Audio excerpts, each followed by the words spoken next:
News India 27 नव्या पिढीचं नवं माध्यम। नाशिक महानगरपालिकेच्या हद्दीत सुरू असलेल्या कामांमुळे नागरिकांना मोठ्या प्रमाणात त्रास सहन करावा लागत असल्याचा गंभीर आरोप समोर आलाय। नगरसेविका भारती ताजनपुरे यांनी या संदर्भात महानगरपालिकेला निवेदन देत संबंधित ठेकेदारावर तातडीने कारवाई करण्याची मागणी केली आहे। नाशिक महानगरपालिकेच्या प्रभाग क्रमांक 19 मध्ये विघ्नराज एन्व्हायरमेंटल लिमिटेड या ठेकेदारामार्फत सुरू असलेल्या कामांमुळे नागरिक त्रस्त झाले आहेत। चेडी पंपिंग परिसरामध्ये खोदकामादरम्यान वारंवार हाय व्होल्टेज लाईन कट होत असल्यानं संपूर्ण परिसरात वीज पुरवठा खंडित होत आहे। यामुळे नागरिकांच्या घरातील फ्रीज, टीव्ही, एसी सह अनेक इलेक्ट्रॉनिक वस्तूंचं मोठ्या प्रमाणात नुकसान झालंय। तसेच रस्त्यांच्या खोदकामामुळे अपघातांचाही धोका वाढलाय। 29 मार्च रोजी एका ट्रकचा अपघात झाल्याची घटनाही समोर आली आहे। याशिवाय SPS कामादरम्यान सुरू असलेल्या ब्लास्टिंगमुळे नागरिकांमध्ये भीतीचं वातावरण निर्माण झालंय। फक्त 50 ते 70 मीटर अंतरावर असलेल्या बंधाऱ्यावरही या ब्लास्टिंगचा परिणाम होण्याची शक्यता व्यक्त केली जाते। नगरसेविका भारती ताजनपुरे यांनी या सर्व प्रकरणाची गंभीर दखल घेत संबंधित ठेकेदारांवर दंडात्मक कारवाई करण्याची मागणी केली आहे। प्रभाग क्रमांक 19 मध्ये सुरू असलेल्या कामांमुळे नागरिकांना प्रचंड त्रास सहन करावा लागतोय। वारंवार लाईन कट होऊन नागरिकांचं आर्थिक नुकसान होतंय, तर ब्लास्टिंगमुळे जीवितास धोका निर्माण झालाय। महानगरपालिकेने तात्काळ लक्ष घालून संबंधित ठेकेदारावर कठोर कारवाई करावी अशी मागणी आता नागरिक करू लागलेत। आमच्या प्रभाग क्रमांक 19 मध्ये विश्वराज कंपनी या नागपूरच्या एजन्सीमार्फत मलनीत सरांचं काम गेल्या 2 महिन्यापासून सुरू आहे। परंतु हे काम करीत असताना ठेकेदारांनी कुठलीही काळजी घेतलेली नाही। तेथे ही नागरी वसाहत खूप मोठ्या प्रमाणात आहे। माझं स्वतःचं घर पण तेथे आहे आणि इथं त्यांनी काम करत असताना पाण्याची पाईपलाईन पाहिली नाही, लाईटच्या लाईन केबल बघितल्या नाही, गॅसची लाईन बघितली नाही।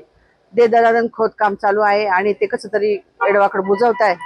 त्याच्यातून नागरिकांना होणारा रोजचा त्रास हा 2 दिवसापूर्वी खूप असह्य झाला।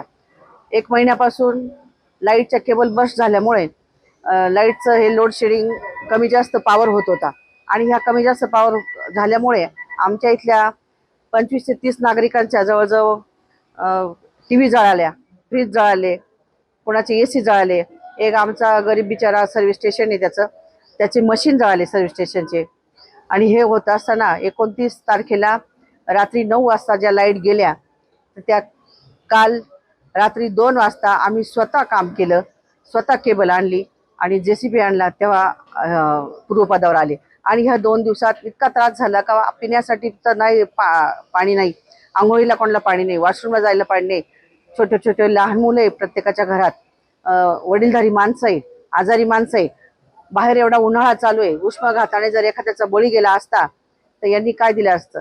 आणि फोन केले, आधी जयपासून सुरुवात केली मी, परंतु जागेवर कोणीही 2 दिवसात कोणी फिरकलं नाही।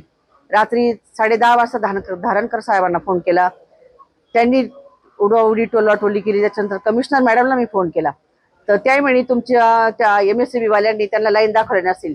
परंतु MSCB वाल्यांची बिचाऱ्यांची काही याच्यात दोष नाही, त्यांनी वेळोवेळी आम्हाला सहकार्यच केलेलं आहे आणि त्यांनी लाईन उभ्या राहून दाखवल्या, तरी पण या लोकांनी बस्ट केलेलं आहे।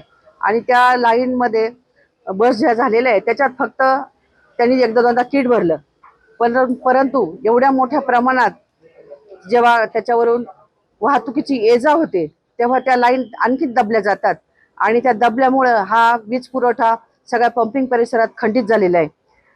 आणि तो खंडित झाल्यामुळं खूप इतका त्रास झाला 2 दिवस, आणि त्याचंच मी आज महापौरांना लक्षवेधी म्हणून पत्र दिलं होतं। परंतु मॅडमने ते वाचलं का नाही वाचलं माहीत नाही मला, त्यांना वाटलं असेल मला बजेटवर काय बोलायचं आहे, पण आता बजेटचा विषय वेगळा आणि हा विषय वेगळा। बजेटमध्ये ते जे देतील शेवटी सत्ता आहे त्यांची, ते यांना त्यांचा आपण हात धरून लिहू शकत नाही। माझी मागणी एवढीच आहे का हे ज्या कंपनीमार्फत काम चालू आहे यांच्यावर महापालिकेने कारवाई करावी। आमचे नागरिक बी महापालिकेवर पण गुन्हा दाखल करणारे आणि MSCB पण दाखल करणारे आणि त्याचबरोबर कंपनीवर पण दाखल करणारे, कारण कंपनीकडून महापालिकेच्या आपल्या अधिकाऱ्यांनी व्यवस्थित काम करून घेणं गरजेचं आहे। परंतु ते कुठेही होत नाही। जवळ चेडी बंधारा आहे तिथं, आणि चेडी बंधाराची तर पंपिंग करताना हे लोक ब्लास्ट करू राहिले, आणि ब्लास्ट करताना जर चेडी बंधारा आज आमचे तात्या असतील माझे मिस्टर, ते 92 ते 97 होते आणि मी 97 ते 2000 पर्यंत त्यात आमच्या 10 वर्षाच्या काळात हा चेडी बंधारा झालेला आहे आणि आम्ही प्रत्येक महासभेत व्यवस्थित त्याचं नियोजन करून त्या बंधाऱ्याचं. तर नागरिकांच्या सुरक्षेचा प्रश्न ऐरणीवर असताना महानगरपालिका प्रशासन यावर काय भूमिका घेते हे पाहणं आता तितकंच महत्त्वाचं ठरणार आहे.